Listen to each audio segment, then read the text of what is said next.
So welcome back once again, myself Pransu Kumar Pathak, and this particular session we will discuss a question which is asked by my student. So before going into the question, I want to tell you one thing कि इस तरह के question pattern को आप देखो, सही से समझो और उसे इंटरप्रेट करने की कोशिश करो, क्योंकि सी सेक्शन के क्वेश्चन बहुत ज़्यादा मायने रखेंगे आपके CSR में मार्क्स देने के लिए। अब यहाँ पे कह रहा है कि a western blot analysis after treating cancer cell with a prospective anti-cancerous drug। तो ये जो आप देख रहे हो बैंड पैटर्न दिया जा रहा है वेस्टर्न ब्लॉट में, प्रोटीन की बैंड्स दी जा रही है। ये सारे प्रोटीन्स हैं, ठीक है। और बीटा ट्यूबुलिन क्या लिया गया है एज ए रेफरेंस पॉइंट लिया है कि बीटा ट्यूबुलिन क्या है, एंडोजीनस जीन है जिसका एक्सप्रेशन दिया है। तो ये दोनों में मिलेगा, चाहे आप ड्रग दो चाहे न दो, ठीक है। तो ये रेफरेंस जीनोम हो गया, ठीक है। इससे हम देख रहे हैं कि बैंड आ रहा है या नहीं आ रहा। तो ये हो गया नॉर्मलाइजेशन के लिए। आप ध्यान से देखो कि जहाँ ड्रग नहीं है और जहाँ ड्रग है, मैं आपको क्लियर करके दिखाता हूँ कि मैं क्या सोचता हूँ।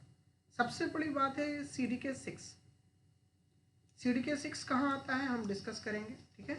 CDK6 सेल साइकिल के चेक पॉइंट्स में आता है, ठीक है। D1 साइक्लिन कहाँ आता है, यहाँ आता है। तो D1 साइक्लिन बढ़ रहा है तो एक कौन से फेज में आएगा वो बात है, यानी ये दोनों सेल साइकिल से हैं। STAT3 जो है ये जैक-स्टैट पाथवे से है। तो हम जैक-स्टैट पाथवे के बारे में जानने की कोशिश करेंगे कि STAT3 पर कोई ज़्यादा असर नहीं पड़ रहा है, ठीक है। लेकिन P-STAT3 यानी फॉस्फोरिलेटेड STAT3 पे बहुत बड़ा अंतर पड़ रहा है।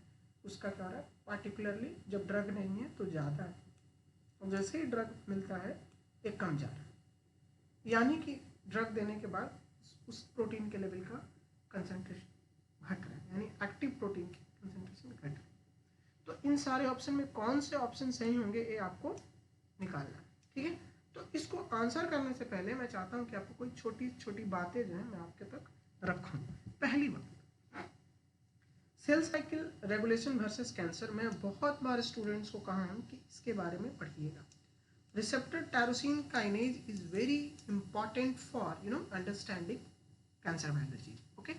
और Jack-stat pathway is also is just like any other kinase। इसी से जैक का जो origin है वो इसीलिए हुआ है, J just A for any other kinase से K लिया गया, तो इसको जैक कहा गया, जिसे जेनस काइनेज कहा गया। जेनस एक वर्ड आया है रोमन से जिसका मतलब कहीं ना कहीं गॉड से रिलेटेड है, जिस पे हम उस सारी बातों पे हम डिस्कशन नहीं करेंगे। बस आपको ये कहेंगे कि जैक-स्टैट पाथवे में एक बहुत ही बड़ा इंपॉर्टेंट डोमेन होता है जिसे कहते हैं SS2 डोमेन, और ये बहुत ही इंपॉर्टेंट है। और दूसरा है FERM डोमेन। ये दो डोमेन जो हैं ये जैक-स्टैट पाथवे के लिए बहुत ही इंपॉर्टेंट है, ठीक है। एक क्या करते नहीं करते हैं मैं पूरा बताऊँगा कि ये जो पूरा जो जैक काइनेज है उसमें कितने डोमेन हैं और कैसे कंट्रोल होते हैं, ठीक है। तो सबसे पहली बात आपको ये समझना है कि जैक-स्टैट पाथवे में एक एन टर्मिनस होता है, ठीक है। इस जैक की पूरी बता रहे हैं कि जैक में क्या क्या चीज़ें होती हैं, ठीक है। एक एन टर्मिनस होता है जो कि डाइमराइजेशन में ये जो दो जैक स्टैट जो मॉलिक्यूल है, स्टैट मॉलिक्यूल आपस में कैसे जुड़ते हैं। तो ये डाइमराइजेशन की जो पॉइंट होती है, आपको भी पता है कि जब भी चाहे रिसेप्टर टायरोसिन काइनेज हो वहाँ पे डाइमराइजेशन होता है। तो जैक-स्टैट पाथवे कहीं ना कहीं काइनेज है, ये रिसेप्टर टायरोसिन काइनेज के अंदर ही आता है, एक डोमेन है जिसके अंदर ये आता है, ठीक है। जैक-स्टैट पाथवे रहती है। तो जैक-स्टैट पाथवे में बेसिकली क्या होता है, सबसे पहले डाइमराइजेशन होगा। डाइमराइजेशन कैसे होगा, by the help of tyrosine residue. Tyrosine residue पे फॉस्फोरिलेशन होगा। ये सबसे पहले टैगिंग होती है, जो इसमें क्वाइल्ड डोमेन है। देखिए स्टैट में एक डाइमराइजेशन डोमेन है, एक क्वाइल्ड डोमेन है, एक DNA बाइंडिंग डोमेन है, एक लिंकर है जो कि SS2 डोमेन और DNA बाइंडिंग डोमेन को आपस में जोड़ करके रखता है, और C टर्मिनस है। कोई भी प्रोटीन में आपको दो टर्मिनस मिलेंगे, एक तो N टर्मिनस मिलेगा, दूसरा C टर्मिनस मिलेगा, ठीक है। This is all okay. ये प्रोटीन है both N and C terminus, and SS2 domain is really very important. और जब बात करें जैक-स्टैट पाथवे की, तो Jack-stat pathway is very influential in the case of interferon, शायद IFN1 जिसे interferon receptor 1 and 2 both cytokines, growth hormones. हाँ, जब ग्रोथ रेगुलेटर्स की बात करेंगे तो वहाँ पे receptor tyrosine kinase involve directly होता है, लेकिन ग्रोथ हार्मोन की जब बात करेंगे तो in the case of growth hormone हमारा कौन सा है, जैक-स्टिक पाथवे चलता है। प्रोलैक्टिन में भी जैक-स्टिक पाथवे चलता है, ठीक है। तो ये आपको याद रखना है, ठीक है। तो जैक के 4 फैमिली हैं, ठीक है, जैक 1, जैक 2, जैक 3 और टी के 2, ठीक है। अब यहाँ पे आ जाइए, स्टैट जो है 7 जीन को कोड करता है ना, और स्टैट एक स्टैट अगर सेम स्टैट क्या है, एक तरह का ट्रांसक्रिप्शन फैक्टर है जो कि अंदर जाता है। तो ट्रांसक्रिप्शन फैक्टर स्टैट एक प्रोटीन है, अगर होमोडाइमर को मतलब कि दो एक ही तरह के स्टैट आपस में जुड़ेंगे तो होमोडाइमराइजेशन कहलाएगा, दो अलग अलग स्टैट आपस में जुड़ेंगे तो उसे हम कहेंगे हेट्रोडाइमर। ओके, समझ में आई? चलिए अब हम बात करें तो ये 7 जो स्टैट बेसिकली होते हैं 7 जीन को कोड करते हैं। देख, STAT can code 7 gene, that STAT 1, 2, 3 and 4। और वहाँ पे कौन से स्टैट क्वेश्चंस में है, STAT number 3। Basically that state can goes down into the nucleus by the NLS sequence. तो वो एनएलएस सीक्वेंस के थ्रू ये सारे दिए गए स्टैट, जिसमें स्टैट 3 की कहानी यहाँ पे बताया है। तो इस तरीके से हम लोगों ने स्टैट पाथवे की पूरी जानकारी रख ली। रिसेप्टर, इसके बारे में बहुत ज़्यादा मैं डिटेल में अभी यहाँ पे नहीं डिस्कस कर रहा, बस इतना ही बताने की कोशिश करूँगा कि स्टैट 3 यहाँ पर डिस्कस हुआ है। तो स्टैट 3 कहाँ आता है, इस स्लाइड से आपको प्रॉपर जानकारी मिल गई होगी। Next come to the cell cycle regulation. So cell cycle regulation and their checkpoints really very necessary. So as you can see, these are the phases of cell cycle on the bottom line, and these are the cycling. So cycling D is responsible in G1 phase, which you have to notice very carefully. Okay, now the CDK cycling D drops down into the mitosis phase. That is again very important, and it again rise into the next cycle of the cell lines. Now come to the cyclin E. Cyclin E start from G1 and peaks come into the E. cyclin E कहाँ, S phase और G1 phase के transition phase में बहुत ज़्यादा, ठीक है। उसी तरह से cyclin A G2 फेज में बहुत ज़्यादा होता है। cyclin B का कंसंट्रेशन माइटोसिस फेज में ज़्यादा होता है। तो एक कंसंट्रेशन डिपेंडेंट मैनर में आपको याद रखना है, डी कहाँ आता है, ई कहाँ आता है, ए कहाँ आता है, पी कहाँ आता है। This all things are really very important to understand which cycling is important in which phase of the cell cycle and how this concentration affect cell cycle regulation. Let's try to understand this. So for this I just want to erase all those things to make you understand very clear. क्या होता है? You all know P53 is very important suppressor gene और दूसरा RB retinoblastoma gene. These all are basically involved at a G1 phase of the cell cycle. अब G1 phase of the cell cycle क्या है, इसको हम समझने की कोशिश करेंगे इस चार्ट के through. Okay, so first of all dear friend, cell cycle regulation में आप देखते होंगे कि G1 होता है, S होता है, G2 होता है. पूरे फेज को हम कहते हैं इंटरफेज. क्या कहते हैं? इंटरफेज कहते हैं. और ये छोटी साइकिल जो है ये एम फेज है, जो कि बेसिकली रिस्पॉन्सिबल है. यहाँ पे साइक्लिन बी आता है और CDC 2. जब एम फेज में होता है तो एम फेज में बेसिकली जो चेक पॉइंट नंबर 3 है, 3 चेक पॉइंट्स होते हैं. There are 3 check points in the cell cycle, that the G1 check point, sorry G0 check point, this is called the checkpoint 1, and the second checkpoint is in the G2, which checks the post replication processes. All these protein and all these things are properly arranged or not, DNA properly replicate हुआ है नहीं, और growth proper 2 cell बनने के लिए हुआ है नहीं. ये सारी चीजें G2 चेक पॉइंट में देखी जाती है. सबसे पहले है G0 check point, this is first point. सबसे पहले क्या है, 2 सेल है. पहले तो एक सेल है, ये मैच्योर हुआ, अब इसे डिवाइड होना है. ठीक है, तो अभी डिवाइड होगा तो क्या कौन कौन सी बातें इसे अफेक्ट करेंगी. जब सेल को डिवाइड होना है तो इसे सबसे पहले तो पूरा 2 सेल बनने के लिए इसके पास प्रोटीन होने चाहिए, सारे ग्रोथ फैक्टर्स होने चाहिए, ग्रोथ रेगुलेटर होने चाहिए, और सेल ग्रोथ प्रमोशन होना चाहिए. तो जो G1 चेक पॉइंट है, सेल की साइज देखता है, DNA डैमेज देखता है, न्यूट्रिशनल रिक्वायरमेंट चेक करता है, एंड सारे ग्रोथ फैक्टर को एक जगह इकट्ठा करता है, तो देखता है कि सारी चीज़ें बन गई हैं, 2 सेल बनने लायक है। अगर ये बन गई हैं तब चलते हैं एस फेज में, because in S phase 2 cell बनना है, इसलिए दुगना रेप्लिकेटिंग मटेरियल होना चाहिए, यानी 2 टाइम डीएनए की कंसंट्रेशन होनी चाहिए। G0 में, G1 में डीएनए डबल नहीं होता, but as soon as cell come into the S phase, DNA replication start in the presence of cyclin A. और G1 फेज में कौन कौन है? साइक्लिन D, D1 और भी अब CDK6 है, CDK4 है, ये सारी चीजें आपको याद रखना है। तो साइक्लिन D कहाँ है? इसमें, ठीक है। अब ये सेल साइकिल धीरे धीरे प्रोग्रेस करती है, ठीक है। E भी साथ में चल रहा है, आप देख सकते हैं साइक्लिन E कहाँ है, देख रहे हैं, G1 से स्टार्ट हो रहा है। तो साइक्लिन D इनिशियल और लेट G1 फेज में कहाँ आ रहा है? साइक्लिन E भी शुरू हो जा रहा है, ताकि इस फेज में बहुत ज़्यादा हो रहा है। और साइक्लिन A स्टार्ट हो रहा है इस फेज में, सबसे ज़्यादा G2 फेज में हो रहा है, G2 में ड्रॉप कर रहा है, फिर साइक्लिन B आ रहा है। समझ में आई बात? चलिए, तो इन सारी बात को समझने के लिए I want to erase all those thing to make you clear.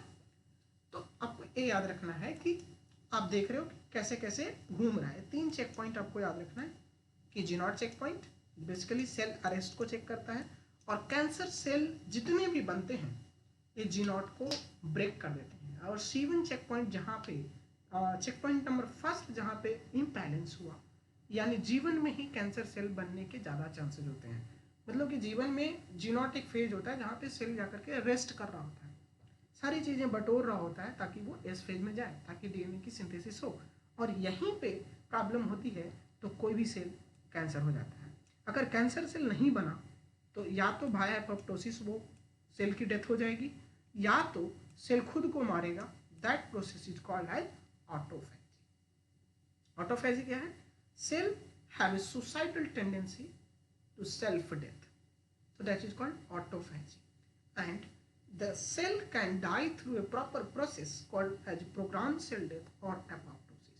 And apoptosis is of 2 types, that is mitochondrial mediated, this is called as intrinsic pathway, and one is extrinsic pathway. I will define both these in upcoming lectures, but you have to understand apoptosis is really a very important topic of discussion when we are talking about the cell cycle and cell regulation.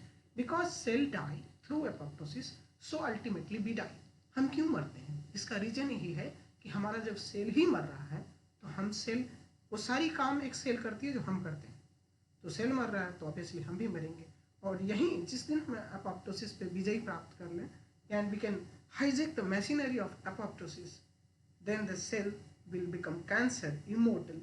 और जब आप immortal हो सकते हैं, अगर पूरी body immortal हो गई तो अमरत्व की जो एक चांसेस है, मतलब एक इमेजिनरी थिंग आपके सामने क्रिएट करने की कोशिश कर रहा हूँ कि इंसान इसलिए मरते हैं क्योंकि एपोप्टोसिस क्या है, एक बहुत ही इंपॉर्टेंट फैक्टर हमारे लिए है जो हमें डेथ के तक लेके जाता है, ठीक है।